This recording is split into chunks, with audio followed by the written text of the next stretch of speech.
Barkanku izuwa channel ɗin nan ta mai albarka wato LMD Tech. Yau mun zo muku da bayani akan yadda ake tura kuɗi zuwa MTN da zuwa MTN to MTN. Abu na farko, in ka manta baka yarda na mana subscribe ba, ka danna mana subscribe sannan ka danna alamar ƙararrawa domin samun sakonnin mu da zarar mun ɗora. Abu na farko da za ka yi shine ka tafi zuwa ga Play Store ɗinka. In ka tafi ga Play Store ɗinka sai ka ɗauko application ɗin My MTN.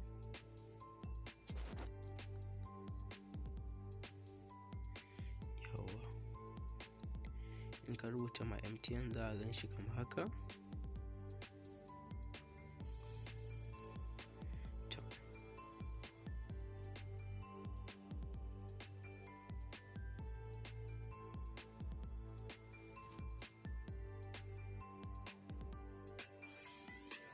Ok, za ka shige shi. Wannan shine My MTN wanda suka yo shi yanzu.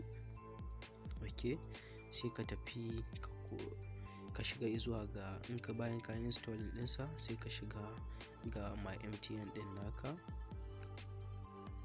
Zai loading haka a hankali har ya samu ya buɗe.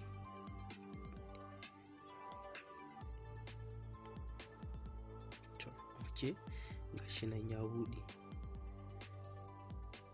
To idan kana so ka tura data zuwa MTN to MTN, abinda za ka yi bayan ok, yawa gashi ya buɗe mana, gashi ya faɗa mana muna da data 5.15 gig, muna da 5.21 gig data bonus, kuma bayan nan muna da kuɗi a account 779.94 kai da kobo 21.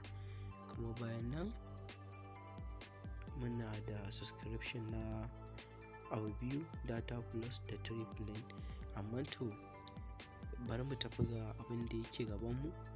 In ka wuce wannan home din, in ka sako can kasan wayarka ka wuce recharge, sai ka shiga gurin da aka sa bundle kamar haka. In ka shige shi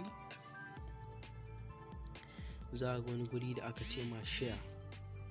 Idan za a gan shi share da alama kamar abin zanda na abin bluetooth na waya, sai ka shige shi. Da ka shiga sai kai selection ɗin data da za ka tura, ta 50 ce ko ta 100 ko kuma ta nawa. To gashi mu mun zaɓi MB 50. Bari mu sa number da za mu yi amfani da ita.